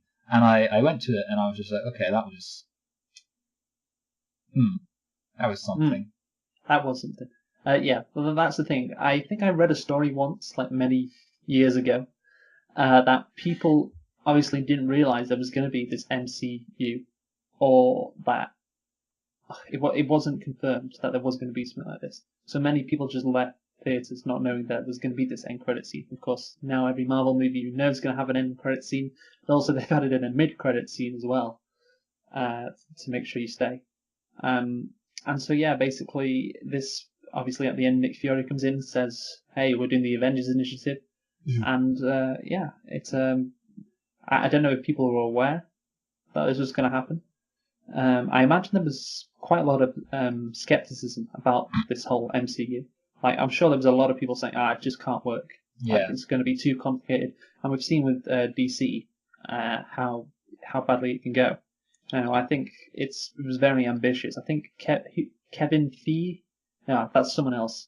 I can't remember the guy who first came up with this whole Marvel Cinematic Universe. Paul Feig, director. That's it, Paul Feig. Paul Feig, director of Ghostbusters. No, I'm not thinking of Paul Feig. You fucking confused me. Who am I thinking of? I swear his name's like Kevin Feige or something like that. The guy who. Wait, describe him. He's just a nerd. Oh, Ken Smith. Yeah. Okay. No, it's not Kevin Smith. No. What? Kevin Smith, the host of the popular podcast Fat Man on Batman. What, does he just talk about Batman? Yes, which is impressive. Really? I think so. Batman on Batman. Like, he might do other DC stuff, but he doesn't do. I don't think he even does Marvel. And he also directs terrible films. He directed a film that was okay called Clerks, and then he directed a load of terrible films called Everything Else. Yeah, it's called Kevin Feige. That's the guy. Feig? No, Kevin. Kevin. He helped conceive the shared media universe of Marvel properties. That's what he did. Wow. And he did it, yeah. So okay, so in 2005, Marvel Entertainment began planning to independently produce its own films. 2005, I wonder what was happening then. Yeah. Well, Marvel, I mean, what did they have? They had like Spider-Man, and that was it. And I didn't guess own that's one of the Spider-Man. advantages of this Marvel Cinematic Yeah. Universe. Everything's connected, so you can get people to see like Thor: Dark World, like when they fucking wouldn't ever. But Yeah. because it's part of the Avengers, they're going to go and see it. Well, I want to say this, Luke. I would not have had any interest at all in Marvel if it weren't for Iron Man. Yeah. I don't think anyone is going to see. Like, if the films were just if the first film was the Incredible Hulk starring Edward Norton, and then Chris Evans from the horrible Fantastic Four films starring as Captain America, and then Chris Hemsworth as Thor. What you'd be like? Oh, I can't wait to see those guys get together. But it's kind of embarrassing, really. I mean, everyone says oh, Marvel's good, but is it really? Yeah, without Iron Man. Yeah. I was going to say, well, the whole MCU thing obviously is very ambitious. So having a great start, like you said, is key to the whole plan. It was they were so lucky. If this movie wasn't great, there's no way this Infinity War, which is literally a decade later, 10 years later, would be so hyped. It all started from that first building block, a really good Iron Man movie. And we can see it could have gone like DC. Yeah, how the Justice League thing grossed, the Justice League movie, all these very popular characters, very famous characters, all of them in this movie together, and that only grossed 600 million. Well, Thor Ragnarok. Sorry, I keep on going on here, but Thor Ragnarok grossed more than the Justice League movie. I think that's pretty important to note. So it could have gone really badly, but it's turned out really, really well, and I think it all because of this Iron Man movie, which started it all. And go on. I was just going to say that I think Marvel benefited a lot from being the first to the punch, which meant that because I don't know why, for some reason Hollywood and other studio companies or studio whatever in particular are very bad at just going copy them, because for some reason whenever that happens it ends up horrible. The thing is, I in my head I instinctively want to say it shouldn't be that hard. I really think all you need to do with the DC universe is two things: don't hire Zack Snyder. God, that was an awful decision. And be patient. Yes. The thing is, what you should really do, and I don't like that Marvel does this, and I also don't like that Disney does this in general with Superman and things like that. But the hiring directors who don't really direct, just hiring people who make kind of generic films where the camera properly captures everything on screen, and that's all they really need to do. Hiring those kind of directors rather than you don't want to hire Wes Anderson. You don't want to hire someone with a style. You want to just hire someone who's going to make. Well, that's the thing. Style can elevate a movie from mediocre to really good. You think about those Guardians of the Galaxy. Okay, yeah, that's it. Yeah, actually, do you know who directed this? James Gunn. Yeah, he makes good films. I think. Well, the thing is, there was more opportunity to go. I guess what I should say is play it safe for the first couple of films. Oh yeah, definitely. Because I don't think they would have done Guardians of the Galaxy right out the gate. No. For a But you got to play it safe at first and not do a. What did they do with Man of Steel? It was just it was Superman, but it was just completely fucked. But anyway, we can get into that in the Man of Steel movie. Yeah, and the other thing is just be patient. The good thing about it was I remember hearing a joke where it was if the DC universe was like the Marvel Cinematic Universe, then it would have been Captain America: The First Avenger, then Avengers: Civil War, then Suicide Squad, then the Avengers. What do you mean Suicide Squad? Sorry, not Suicide Squad. Guardians of the Galaxy. Yeah. So Guardians of the Galaxy is Suicide Squad. Just completely fucked up. It's basically. I know. I was thinking about patience is key. Yeah. I was thinking about the Dark Universe, because the thing about that is it was they released The Mummy, and I think they released a trailer just when The Mummy was. I think before The Mummy was released, which is such a stupid thing to do because it makes it look even more embarrassing that this is almost certainly not going to happen. They released a trailer for the Dark Universe. A trailer for the universe. and they didn't. I'm pretty sure they released it just before the Mummy, so it's like they didn't even wait to see if the Mummy did well. And yeah, well, that's the thing. They Yeah. they did Iron Man and the Incredible Hulk, which they both came out in 2008, and then the next movie came out in 2010. So they had like a whole year off. So imagine they just were going to see if this whole thing worked. yeah, exactly. But fortunately, the Incredible Hulk really got everyone excited. Thanks to that film. Yeah. Well, yeah. I mean, obviously the success is down to Iron Man. Yes. Tony Stark is still at the core of the Marvel Cinematic Universe. Yes. And I think, yeah, like you can't underestimate how big an impact this movie had on the whole cinematic universe, on Marvel's direction, on DC's direction, on the whole Monsters universe thing, and even on like Star Wars.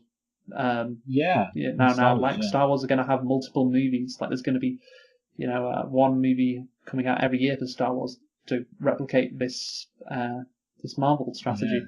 So, and all this stuff started from this Iron Man movie. That was the genesis of it all. It's crazy. I mean, yeah, the thing about this film is it's one of those kind of bittersweet films, because I like it, but the thing is, it's one of those films where the first time you watch it thinking, oh, this is a great character. I wonder what they're going to do with it. Like, oh, I wonder where this is going.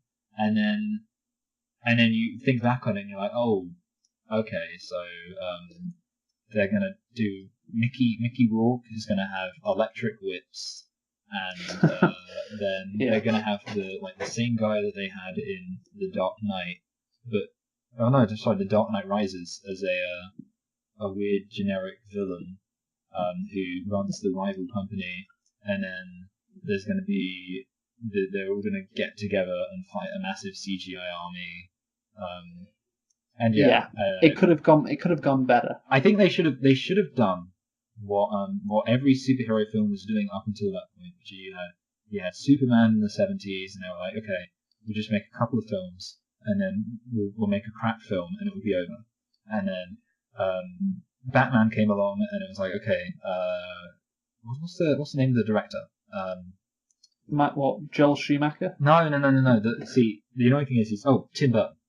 So Tim Burton direct. Oh, I thought you were talking the one. Tim Burton direct Batman and Batman Returns, and Tim Burton was like, okay, I'll make a really interesting, gothic film with a dark feel to it, darkly comedic feel to it. And then I'm like, okay, Joel Schumacher, fuck it up.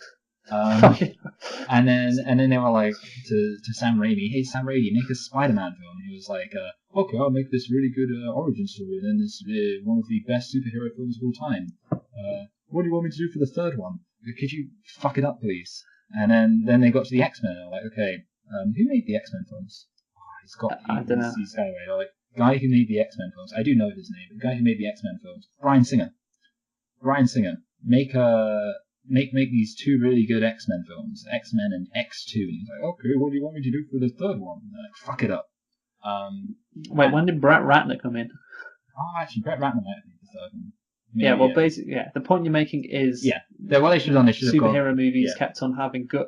They kept on being produced until there was a shit one. Yeah, they should have just gone, hey, Jon Favreau, make these two really good Iron Man films. We'll have Obadiah Staines in the second one, and it would be great because Michael assumes it would have been, and it'd be like, okay, what do you want me to do for the third one? And then he'd fuck it up, and then we'd have Captain America, and that would go great. Yeah. Okay. Well. Yeah, we talked a lot about the cinematic universe and how successful it has been and how influential it has been, not just for Marvel, but for a lot of other movies. But I just want to focus on how successful this has been for the character of Iron Man. So, obviously, when Iron Man came out, like you mentioned, he was a fringe character, virtually unknown, and and they chose Iron Man for the first movie. Because I guess if it didn't go so well, it'd be like, oh, it's okay, don't worry about it. It's just Iron Man. Yeah, it's just Iron Man. Like nobody's going to lose. Really banking on the Hulk. Everyone knows the Hulk. Nobody's going to lose sleep if Iron Man isn't successful. But yeah, it was very successful. Like he was kind of a phenomenon. If I cast my mind back to the time when this movie came out, I remember seeing really little kids with their Iron Man costumes. Yeah. I mean, I don't think you're being sarcastic. I'm not being sarcastic. No, I was actually. I feel like there was I don't know. Yeah, I'm sure. I remember like actually seeing because I was like 12, so I feel like I guess 12 is kind of the market for this film, but it's not really the market for dressing up as a No, yeah. yeah. So I was like 12, and I saw like slightly younger kids, like Yeah. I guess 6 to 10 probably. And yeah, they actually had like their Iron Man costumes, and they'd run around kind of going with their hands. Yeah. Take that, America's enemies. Yeah, and we can talk about how take that America's enemies. Yeah, and we can talk about why the character was so appealing. Well, I guess because it's the guy's charismatic and he's successful and rich and it's got And red and seems gold. like a really red and gold, like a Good really colour. cool thing. You can fly, you can shoot beams out of your hand. He's a really cool character. He's a bit like Astro Boy, the 1950s Japanese anime. Yeah, just like that. Astro Boy. So basically, like we said, he went from unknown to I'm going to put him. If we're talking about ranking the most popular superheroes, I'm going to power rank him at number 4 on the list of superheroes. Can I guess the top 3? Yeah. Batman. Superman. Well, Batman's not one, but yeah. Wait, what? I put guess. Superman. Oh yeah, Superman, Batman, Spider-Man. Yeah. In that order, yeah. So obviously, and that's one. Yeah, I 100% agree with you actually. Yeah, and Iron Man shot up, I think, to number 4 now. Like I don't know what he was before, maybe like 12. Here's my question for you, Luke. Who do you think was the former number 4? I would have a guess. The former number 4, I'd just probably guess Wonder Woman. Oh, see, here would be my guess. The Incredible Hulk, because people knew like a lot of the. I like the Hulk was quite an iconic thing, and I remember like the whole "you wouldn't like me when I'm angry" like that was a thing way back in The Simpsons back in the 90s. They had. Do you remember the episode Stark Raving Dad? Actually, I hope this is the Stark Raving Dad one. The one where Bart. See, you don't know much about The Simpsons, so this is not. Bart makes a comic book character, and the comic book character is his dad. And yes, I've seen that. He's called Angry episode. Dad, and there's a bit where he gets his dad so angry that his dad becomes the Hulk, and Stan Lee does a cameo, and he goes, "He can't be the Hulk. I'm the Hulk." The point is that I mean, I don't. By the way, I don't like you inferring that I don't know The Simpsons. Sorry, I'm sorry. Like, I do. It's just because you don't know who Lindsay Naegle is. Who the fuck is Lindsay Naegle? Lindsay Naegle is the blonde businesswoman. Oh yeah, I know her. Yeah, I do. Hi, Lindsay Naegle. Yes. And then there's Cookie Kwan. I know who Cookie Kwan is. Yes. I know that character. I just didn't know her name. Okay, there we go. So it's settled. I do know The Simpsons. Continue. Good job. So basically, what I was saying is that the Hulk was quite an iconic character, and it's kind of funny that I actually. So I'm just going to say this, and I'm going to leave this very obscure. The Hulk, more so than Iron Man, is ruined by the Avengers, and you're going to have to wait until I'm able to expand on that at some unknown point in the future before you can fully see what I mean by that. But basically, yeah, I think Tony Stark he spanked the Hulk. Yeah, he built his Hulkbuster. He did. The true Hulkbuster was the Iron Man movies. Yeah, exactly. The Hulk Buster was just a manifestation of what Iron Man had done to the character Hulk. That is actually true. I mean, the thing is, the other ones, like I think about like Fantastic Four, is quite famous, but that's a group. Yeah. And also, they're all. Apparently, that's the thing. This is the first time that someone below the top 3 has been able to star in a film that hasn't been terrible. Because Fantastic Four is like quite an iconic superhero group, and yet can't make a film out of it. Yeah. So the top 3 will always be Superman, Batman, Spider-Man. Which is really good for DC. Yeah. They can be as crap you as think they so? Yeah. But yeah, how when Batman and Superman came out, I was like, how can it go wrong? It's Batman and Superman. There really must be a kind of a tale in there, a little fable about the fact that you have these companies who control, up until Spider-Man: Homecoming, these companies had exclusive rights to some of the the 3 most popular superheroes, and I'd say 3 of the top 4. Yeah, I'd put Wonder Woman 4th. I don't know, maybe definitely Wonder Woman and Hulk in the next 2. I'd say I can't think of anybody else. Yes, but But yeah, so what we've learned from this is that DC need to sort themselves out. Well, DC just didn't need we to already go know back. that before? DC need to go back to just shooting for the first 2 good films. Yeah. It's the only way it works. Yeah, I guess, mean, if you're hiring Zack Snyder to yeah. direct your movies, like you can't possibly come up with the cinematic universe that will work well. Just isn't possible. Yeah. Yes. It's I mean, if you're making those decisions, then yeah, you're not going to have a good time creating this intricate universe. I mean, like think of Infinity War coming up. How many different characters have they got in that movie? How many like different payoffs are you going to get? Like it's going to be so complicated to make that movie like work. I think it's because Watchmen. Just an aside, because Watchmen works. Like, okay, so I'm not going to say well. You could make an argument that Watchmen wasn't better for having been directed by Zack Snyder, but I also don't think Watchmen was that much worse for having been directed by Zack Snyder.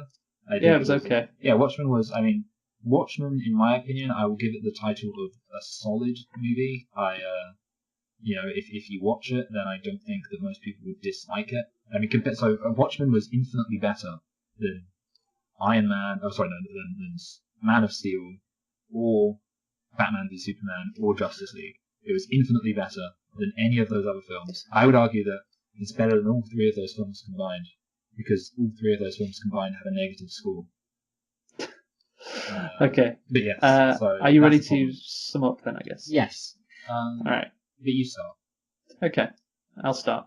So yeah, I thought this movie was good, energetic, entertaining, had good character building, and obviously good character motivation for both the two, the hero and the villain. No major plot holes, and I just want to say I love the scene. I didn't get to say this before. I was meaning to. I love the scene with him killing, the 10 Rings, group in Gulmira. When he saves the refugees. Yeah. I just love superheroes. Being like, I guess, flat track bullies. For the first time, not like at the end of the movie, when it's meant to be like a climax. Just for the first time, just showing off their powers, like just showing what they can do. It's like have you seen Wonder Woman?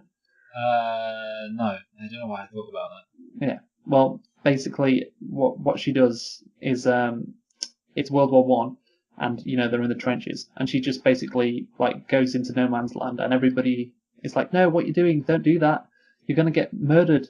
And she just runs in and like kills all the Germans and like moves like the whole bay, all the soldiers like 5 miles to the local French town which has been captured, and just dominates, basically just kicks everybody out the way. And I love those kind of scenes where a superhero just unleashes their potential for the first time. So yeah, I just wanted to see. I like that scene where he just goes to Gulmira and just decides, yeah, I'm just going to kill all these people and rescue these people because I can. Yeah, I think that's always the time when you pop the superhero action scene cherry is the best part of any franchise. It is the best part. It's like nobody expects you to do anything. We don't want used goods in our superhero action films. Yeah. Anyway, so I just wanted to say, to sum up even further, I think, this was very good, influential. We've discussed with the whole cinematic universe thing. Iron Man character became very popular, and all this movie is revered in a way because it was the first of the cinematic universe, and it's a very decent superhero movie. I think it would have been revered even higher if it hadn't come out at the same time as The Dark Knight. Oh yeah, that is a good point. Yeah, so obviously it came out the same summer, I believe. Yeah. And obviously, I didn't hear The Dark much Knight. About this film when it was coming out. Actually, I heard a lot about The Dark Knight. Yeah, The Dark Knight became the best superhero movie ever and one of the best movies ever. This movie, maybe just like The Dark Knight came out a year later, this movie would have no doubt, I think, been held in a high regard because I think, The Dark Knight just stole some of its thunder. I think this movie is, like I said, a very decent superhero movie. And I'm going to give it an 8 out of 10. That's good, Luke. Ooh. Thank you for coming. You're welcome. Now, I pretty much agree with what you said. This film is very fun. It is, I think, ironically in a way, actually, I guess. I mean, I said that what you really need to make a cinematic universe work is patience. And I guess one of my criticisms that I did say is that I think that this film was in a bit of a rush to get rid of a villain that could have been more interesting, which, like I said, was Obadiah. And then, of course, it's hard for me not to look at this film in terms of the context of what it brought about. And I think on the one hand, you can look at what it brought about was impressive, but I don't know if what it brought about was good. There are a handful of Marvel Cinematic Universe films worth watching, but all in all, to give a very broad review of the Marvel Cinematic Universe, I would say it's not worth the effort. So, and yeah, the problem is, of course, you go into Iron Man 2 and you're like, oh, this is a great character, and then you're quite disappointed. Yeah. I know that's of course, this film itself is really good. What I would say is that this film does seem to rely a lot on creating a sense of anticipation about your last film, and just to follow you in suddenly realizing I should introduce something that we haven't mentioned at all during the film, which I did like. I really like the fact that this film had Tony Stark just say that he was Iron Man, which was a really great way of defying a superhero convention. And again, the thing is, like, that's one it's true to his character. Yeah, it's one of the most. Yeah. It's a really interesting thing that happens, and it happens right at the end of the film. Like literally, I mean, it's just pretty much a jump cut after he says it. So I'm Iron Man, jump cut to the credits. If you watch this film, you will be excited to see where it goes, and I don't think where it goes leads up to it. I won't let that affect my opinion of this film, though. I would say this film's fun, and my opinions of it in the context of what it leads into is something else. But if we were reviewing this film, having just come out, I would be far more excited about it. If we were reviewing this film in 2008, I'd be like, wow, this is the most incredible film ever. Yes. My opinion, until you saw The Dark Knight. Yeah. I'm going to rank this. I'm thinking about it, and I'm going to rank this. It's maybe a bit controversial. I mean, I'm going to say it's not as good as Get Out. So, same as you there. I'm going to say it's better than the Grand Budapest Hotel. And again, I don't want to do a classic example of me making my rankings more about other films than the film I'm talking about. But I will say that Wes Anderson, I guess maybe I made this kind of clear, he's not like completely, like, there's some people who really love him, I just think he's, whatever. So, really like him, but this film is very accessible. This film is, it's fun. You're not going to walk out of this going, well, I didn't like Jon Favreau's style. You're going to walk out of it going, oh, people got shot and action happened and Tony Stark was an interesting character. Yeah, very fun, like you said. Yeah. It's just fun. That's what films are supposed to be, just fun. Just fun. But it's only fun when it doesn't get boring. Too much fun. This is the perfect amount of fun. This one film on its own, with no other film, is the perfect amount of fun. And any more fun than this, and it's not fun anymore. Okay. Congratulations, Marvel. You ruined films. Well, yeah. We'll talk obviously more about Marvel. Yeah. In the upcoming weeks. The upcoming Marvel. What do you got? Or what have we got? Sorry, next week. Yes, of course. We have coming up. Well, actually, you know what? See, I wrote down Thor. Are we doing Thor 1? I don't think we are. No, we're not doing Thor 1. Why the hell would we be doing Thor 1? No, we did Iron Man 1, Luke. It's not. Yeah, but that's because it's the start of the universe. Like, no one gives a shit about Thor. That really says it all, doesn't it? Yeah, that really says it all. Until Thor Ragnarok. Now people care about Thor. Yeah, we're doing Thor 3 next week, which is Thor Ragnarok. Yes. Okay, that's fine. And yeah, I mean, the plan is potentially to maybe at some point look at some of the other films, but yeah, we've only got a certain amount of time between now and Infinity War, so we're just going to be looking at Thor Ragnarok. And then we've got Captain America Civil War. Yes. And then both of the Avengers films. Yes. And I Which, think that's I mean, going to they're be pretty similar anyway, so it's okay. yeah, the Avengers film is probably going to be where we reach peak complaining. We'll just be sick of it all. Yes. And yeah, I mean, to be honest, I might just blast through the other Marvel films in my reviews. I'm going to eventually get out of it. Don't worry about it. Anyway. Okay. Oh, wait. Didn't you say you haven't seen Thor 2? No, yeah, Thor. Yes, Thor 2 is the one. I think Thor 2 is the only one I haven't seen. I just which, well, like I said, yeah, you're not missing much. It's the most forgettable of all the Marvel movies. It's called Thor: The Dark World. Yep. Just like 3 out of 10, just like straight down the line. No one's ever going to think of it again. I can't wait. Yeah. I'm gonna have to watch it. I'm gonna have to. That's the problem. That's what these Marvel Cinematic Universe. They take you hostage.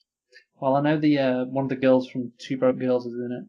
Oh, so, isn't that the thing where they There's have your big hook. boobs? Probably. I think I remember. Like that's like a thing that people say about the show. They say it's not funny, but they've got big boobs. Okay. Well, that's good. Good. So, yeah. In conclusion, undoubtedly, Kevin Bridges' best film. What, Kevin Bridges? Yeah. What about? Oh wait, I'm thinking of Kevin Jeff Bridges. Who's Kevin Bridges? The Scottish comedian. Oh yeah. Undoubtedly. Kevin. Yeah. I mean, it's better than his other films. I love the man. That's really inaccessible too, because everyone. The problem is like Iron Man. Iron Man's probably our most accessible review we've done so far, and I've just ruined it by saying that it's Kevin Bridges' best film. Okay, well, join us thanks. next week where we'll be reviewing Live at the Apollo starring Kevin Bridges. On a serious note, thanks for watching. We've been selecting and reflecting on the first Iron Man movie, where it all started for the MCU. I've been Luke, and who have you been, Michael? I don't know. I mean, is there really any point me saying it, seeing as you always ask me that question like that? Who have you been again? Michael. I've been again. Okay. Thanks for watching. Bye. Bye.